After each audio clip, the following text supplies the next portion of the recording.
Did you ever have that goofy old uncle like Eddie at a Christmas vacation?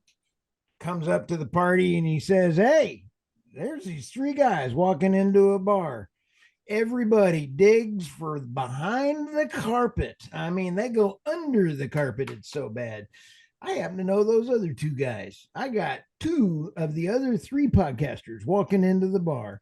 I got RT Trevino. He is the big dog over there at Pecos Operating. I mean, this man is a legend in my mind as well, too. RT, welcome. And the Crude Truth is going nuts. Thank you. Thank you for having me. Boy, that's the first time you. Well, that was quick. Yeah, I'm like, holy smoke. All right. He's a man of few words. Man, a few words, yes. At least he's a man and he identifies as an oil man. So, all right. And then we're going to go over here to the David Blackmon. I mean, David Blackmon is a man about town. He's an authoress. An author, excuse me. An authoress, yes. Authoress, and people steal his material all the time. We're going to cover some of that stealing of his material today. And he is Forbes, he's Telegraph, he's the Daily Caller, he's got the Energy Question, and he's on the Energy. It is now called the Energy Debacle. No, it's the Energy Transition Absurdities. Oh, the Energy Realities podcast. Yes, yes. And I'm a real man, and my preferred pronouns are Bubba and Tex. Bubba and Tex. Okay, so write them down. Well, I am. I'm writing those down. Bubba and Tex. Well, Tex, great to see you again today, sir. Happy to be here. All right. Well, David, you had a heck of a thing you were just pointing out over here as we were chit-chatting before the show. Wednesday's Energy Absurdity. The Washington Post channels my points about Biden's LNG permitting delay. What's all this about? It is about the supreme irony of the year, folks. I don't recall ever agreeing with the Washington Post editorial board about anything related to energy, ever. And today, the Washington Post, we're recording this on January 31st, so you can go look it up. The Washington Post, not the Washington Times, not any other conservative publication, but the Democrat operatives on the Washington Post editorial board published an op-ed, an editorial, slamming Biden's delay of LNG permitting until after the election, calling it, and I quote, an obviously political decision, and echoing several other arguments I've made about it, and the Keystone XL pipeline cancellation too.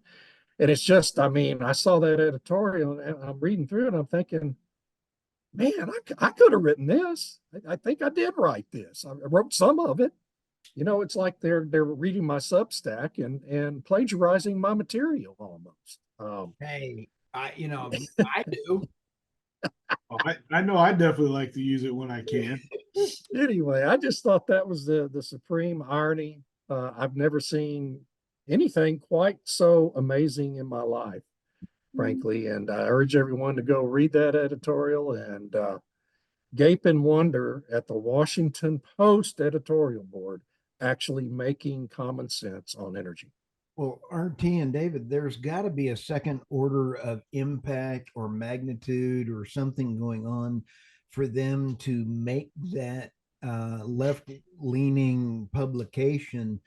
Do you think that this is systemic of the Biden being run out, that he may be stepping away, that they're tired of him? Well, I have a direct quote from Joe Biden in response to the editorial board that was just published. Standing in front of his helicopter out on the White House lawn, Joe Biden was quoted as saying, "I object to the flibberty bubbity gubbity digit." Jeez. Wow. I got nothing. I got nothing to. I got nothing. I mean, other than this all being just a political stunt, which we knew from the beginning, that this LNG thing, which I found it very shocking that it was done, because here beginning of his administration, it was kill oil, kill gas, fossil fuel bad. Inflation started to rise like there's no tomorrow. And next thing you know, he just shut his mouth on oil and gas bad. And I would like to say, and I would do the economic research if asked to prove how oil and gas help bring down inflation. But now, with it being a political year, he now has to pander to that 2%, 1% people that are still anti-fossil fuels. And this is just going to do nothing more but just add to the chaos on Wall Street and at the markets. And I mean that, even though the prices haven't changed very much, but I think that's where the chaos is now at on people like operators and, more importantly, the traders out there of, is oil going to go up? Is natural gas going to go down? What's going to happen? And nothing has even happened. You know, I'm as a lot of people out there know, I'm working on my master's degree, and I'm in a energy macroeconomics class right now, and they're at a Texas Christian University, and they asked us to give us what we thought the price of oil would be basically Tuesday of next week. And so I gave an answer, but my answer also was, you know what, this is such an upside down world, you know, you don't know anymore. I mean, with condolences to the servicemen and women that have died in Jordan and across, you know, the Middle East here lately, that would have skyrocketed the prices. But prices are not, and I do think part of it has to do with the fact that we are still producing so much oil here in America, which is a good thing at the end of the day. You know, I've said this a long time, RT, great points. And I've said this all along, the pricing matrices are changed and they're no longer relevant. The old supply and demand. You'd have 500 to 600 tankers that are in the ghost fleet. You have Iraq this morning. India has now, Iraq is going to be selling more oil to India and is going in. Those are going to be going through the dark fleet, which is outside of the OPEC plus quotas. So the OPEC plus and the OPEC quotas are no longer capable of being tracked. How can you price it?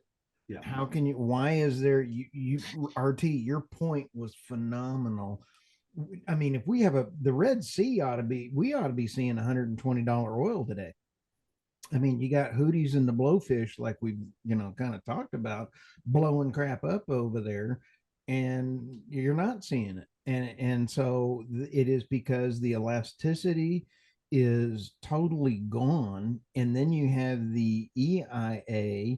I believe that they are again falsifying our numbers in the storage numbers. That also helps that, because if you look at the Biden administration from a standpoint, they falsified the jobs numbers. We also know that there was an allegation that they falsified the EIA numbers. How is the pricing matrix even gonna get handled anymore? Anyway, that's my 2.5 cent. I finally ran. I felt the need to rant and make David feel like he wasn't the old guy. In the Well, and if I may, let's just go back to the whole thing here that we were talking about. How this LNG deal is nothing more about a political stunt, and it's not affecting the price of oil, or natural gas, excuse me. So getting back full circle to start it off, how crazy is it? I mean, let me ask this, because this one's about the LNG permitting, David, but I'm also wanting to know what you guys think about the LNG ban on exports, because that's that's a big one too. Well, he hadn't done it. Yeah, well, he's thinking about doing it. Well, I mean, yeah, I mean, the same activists and fake college professors who created that study that's based on want him to stop exports too, under the false rationale that will somehow reduce emissions. Well, it won't. It won't, because countries that need the LNG and are getting it right now from the United States are going to get it from somewhere else if they can't get it from us. And somewhere else means Qatar, where Hamas is headquartered, and Algeria, a hostile country to the United States, and Russia. Okay. I mean, that's who's going to benefit from all this. And so Honestly, I know that the Democrats would do pretty much anything to win this election, but I'm just not sure they're crazy enough to do that quite yet. Maybe they are. Uh, I don't know. So this same group that President Biden met with that said, "Hey, we're going to lower our output exports of LNG," now want to ban it completely from exporting it. Is that what they want to do? Yeah, I mean they've been putting pressure on the White House to take that move for a couple of years now, and they haven't succeeded. But we have to remember that even though this is a small minority of the U.S. population, they provide a huge percentage of the funding for Democratic Party election campaigns all over the country. And those organizations like the Sierra Club, like the Rocky Mountain Institute, are funded by the same billionaires, left-wing billionaires like George Soros and Mike Bloomberg, that fund a lot of other stuff in the anti-fossil fuel business. And so they're pouring millions and millions of dollars into the Democratic Party's campaigns, and the party is very beholden to them. And by the way, the vast majority of that is dark money that doesn't really get properly accounted for in the political system. It's kind of dark money, dark fleet, dark this, dark web. Yeah, everything's going dark. So let me ask you this: as we, I'm going to get a semi off. I'm going to recognize before I do it, get a semi off topic. So you don't think that there was any inclination then when he lowered the output exports on LNG that it was, I'm going to stick it to Texas? Well, I'm sure that played a role in it too. I mean, most of the export facilities we have today are located along the Texas and Louisiana Gulf Coast, both red states. Louisiana just got rid of their doofy Democrat governor and replaced him with another Republican. So yeah, I'm sure that played a role in it. If those facilities, were benefiting states like Massachusetts or Michigan or Democratic states or swing states, it'd be different. They would, because this is entirely everything this administration does is 100% a political calculation. There's no regard for what's best for the country or best for the energy sector or best for the economy. It's all strictly politics. And the politics wouldn't play well if you had LNG export facilities being planned to be built in Portland and Seattle, obviously. Yeah. Maybe that's where we need to go start one. Yeah, exactly. An idea. Maybe go build one there in Portland somewhere. I'm sure the salmon in San Francisco, that would go over well. Yeah, I'm sure the salmon run. There probably be some new species of salmon found there along the Gulf Coast of Oregon, and just shut it down. Yeah. With us here talking about everything that we're doing to lower our fossil fuel output, whether it's oil or gas, even though, I do want to recognize that we are producing more oil than we ever have. China is looking like they're getting ready to start building up their reserves, which kind of very interesting to me because, here we always hear that China's, doing good, they're doing this. So why do they need to be building up the reserve? Did they use everything up? And if they did, what are they preparing for? And my Substack article from yesterday came from the oilprice.com. And there's a little expert that it says, as readers are well aware, China's oil consumption and estimates of how much it's holding in reserves are crucial to the trajectory of world prices. So, do you think this will help raise the price of oil at all, guys? What do you think, Stu? What are the motivations for China refilling its petroleum reserve? Absolutely war. I mean, there's wars on the horizon. Why shouldn't they take Taiwan? There is absolutely no reason for them not to do it now. Yeah. I mean, you see the Biden administration fearful of responding to the Houthis out of Yemen. What would make anyone in China think the Biden administration would be willing to take on Xi Jinping in China? Here's my 2 cents. China is not stupid, unlike our politicians. And if you saw that there was a gigantic upswelling of people waking up around the United States, whether you like Trump, whether you hate Trump, he is gaining momentum. If you're President Xi and you wanted to invade Taiwan, you have to do it before November. Yeah, he's got 10 months. You got 10 months. So that means today. You also, if you're Joe Biden and you're the Democrats and you need another mail-in ballot campaign going on, you have to start something now. March 1st, it will be a deadline for something to have happen so they can declare an emergency and print the ballots. So I can guarantee you, if you go look at the follow the money, the ballots are being printed, and then you're going to see something bad happen. And what that bad happen is it that guy that came across the border that was the head of Azerbaijan? He was the head of the Al Qaeda. Al Qaeda there. Thank you. And he says, "You're too stupid to know who I am." Within 12 hours, everybody in the United States knows who he is. Who's the really dumb one? Well, he's here illegally and wandering around and says, "You will know who I am." You have General Flynn letting us know that we're about to have the worst nine attacks on U.S. soil. Remember, guys, we had 12 guys take down the two towers. We've got more illegal migrants in this country now than 14 or 15 states. The Houthis and the Blowfish are now here. If we're going to go blow them up, you think they're going to retaliate? And you have, quite honestly, seriously, you have Lindsey Warmonger Graham going bomb Iran. That man is a chowderhead. He is a Republican warmonger chowderhead that needs to be run out of town. And I think he needs to become an illegal migrant to Mexico. Now, sorry. I just find it despicable that we are becoming warmongers. Not we. I am not a warmonger.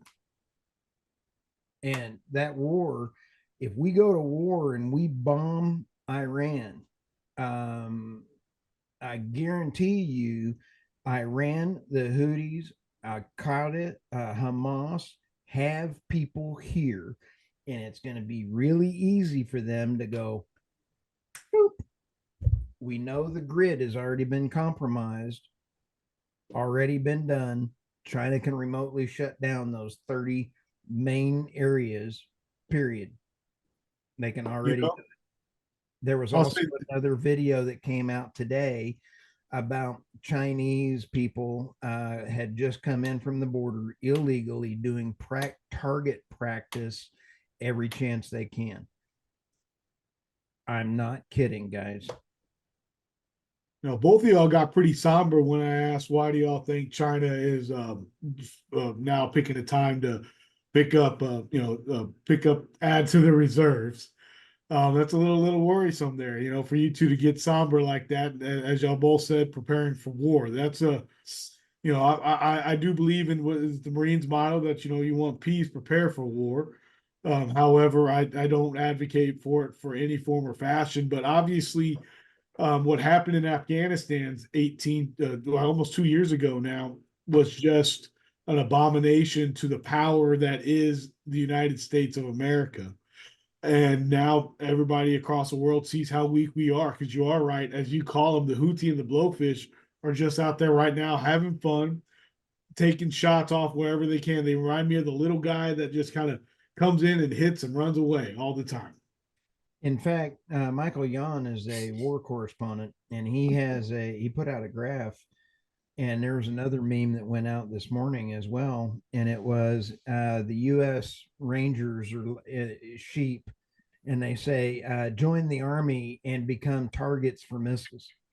And Michael Yon, then, who is the war correspondent, he was an Army Ranger, if you take a look at the path from India all the way through all of the world conflicts, it's like we're putting our troops so we start a war. The warmongers that are running our country are putting our people in harm's way. That's his comment. I'm kind of scratching my head going, he may be right. Well, and here's the other part that kind of bothers me. China had imports of an annual record of 2023. So why are they adding more to it? It's just very interesting. Very, very interesting. Well, yeah, why is Iraq beefing up its? So when you take a look at when Iran had 400,000 barrels per day under Trump and the sanctions worked, and now you have them at, I think you have to fact check me, I believe it's 3.4 million barrels per day on Iran. It was almost $80 billion 80 billion that they have made off of oil, thanks to the Biden sanctions not being put in place correctly or being enforced. And I'm sure that, and I'm going to make this allegation right now, is that they've been probably paid into their funds. They're Democrat, that wouldn't surprise me. Nothing would surprise me. Meanwhile, where is our strategic petroleum reserve thanks to Joe Biden's policies? Where is it? Well, I mean, we're sitting at about 50% of capacity. 50? Lowest level since 1981. And 50% capacity right now? About 50%, really less than 50% of what it's capable of holding.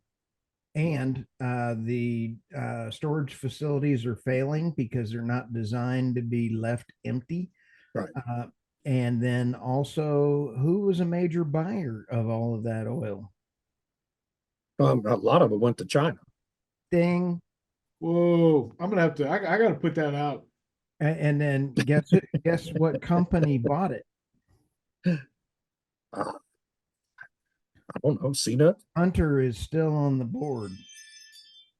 Oh, Burisma? I thought Burisma was a natural gas company. Sunoco or whatever it was. It was a Chinese company. Oh, CNET. CNOOC, the Chinese National Oil Company. Wow. Did y'all see that? What was it? What? What? Are you picking your nose? Yeah. Ooh. No. Don't worry about it.